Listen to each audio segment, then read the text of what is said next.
Hello everyone. Welcome to PMN Online. In this tutorial, we will learn how to visualize a page tree in Confluence. Have you ever felt overwhelmed by the seemingly endless pages and spaces in Confluence? Navigating through large Confluence spaces can often feel like finding your way through a dense forest. But don't worry. Today we're tackling that issue head-on. By learning how to visualize a page tree in Confluence, you can make the structure of your content crystal clear, not just for yourself, but for your entire team as well.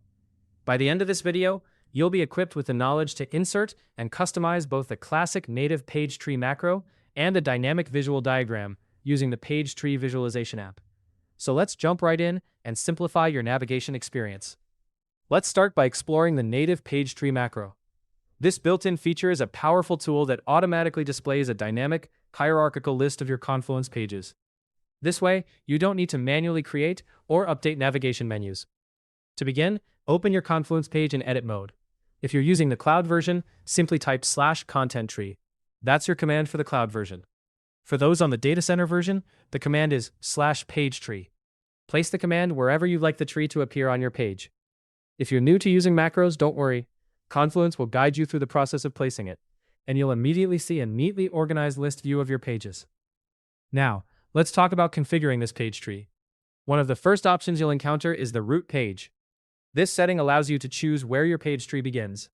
For instance, if you want to display only a specific project's documentation, set its homepage as your root. Leaving this blank will show the entire space's page hierarchy. This feature is especially useful in large Confluence environments, helping to focus users and prevent them from feeling overwhelmed. Next, let's look at how to sort the pages. You can choose to sort alphabetically by title or by creation date to highlight the latest additions. Alternatively, sorting by last modified date can ensure that the freshest content is always at the top. This small change can significantly enhance user experience by making the most relevant or up-to-date information easy to find. There's also the option to add a search box at the top of your page tree. This feature is incredibly handy if you anticipate users needing to search for particular topics, especially if your tree is quite extensive.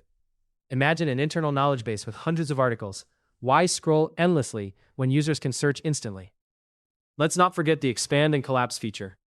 This allows viewers to open or close entire branches of the tree with a single click. If you've ever been overwhelmed by a wall of nested pages, this feature will be your best friend. It creates a cleaner and more interactive experience for everyone involved.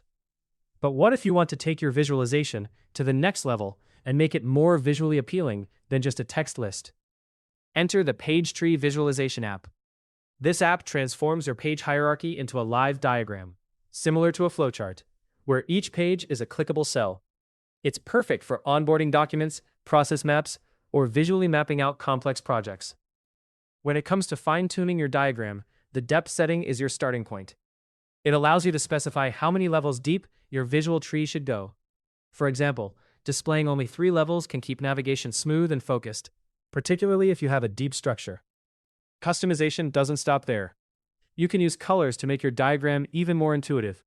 Choose from pre-made themes or create your own branded palette to differentiate between topics or page tiers. Perhaps technical pages are in blue, process guides are in green, and archived content in gray. This color coding makes it immediately clear what you're looking at. You also have shape options. Choose between neat rectangles or chevron shapes, depending on whether you prefer a standard tree or a more process-driven flow. Plus, each cell in your visualization is interactive, acting as a live link directly to the corresponding Confluence page. This means that no matter how complex your structure gets, users are just one click away from the page they need. So whether you're constructing a simple reference menu or a detailed visual map of your documentation, Confluence's native options and app integrations have you covered. Don't hesitate to experiment with different arrangements until you find what works best for your team. That's it for this tutorial on how to visualize a page tree in Confluence. If you found it useful, subscribe to PMN Online and stay tuned for more helpful videos.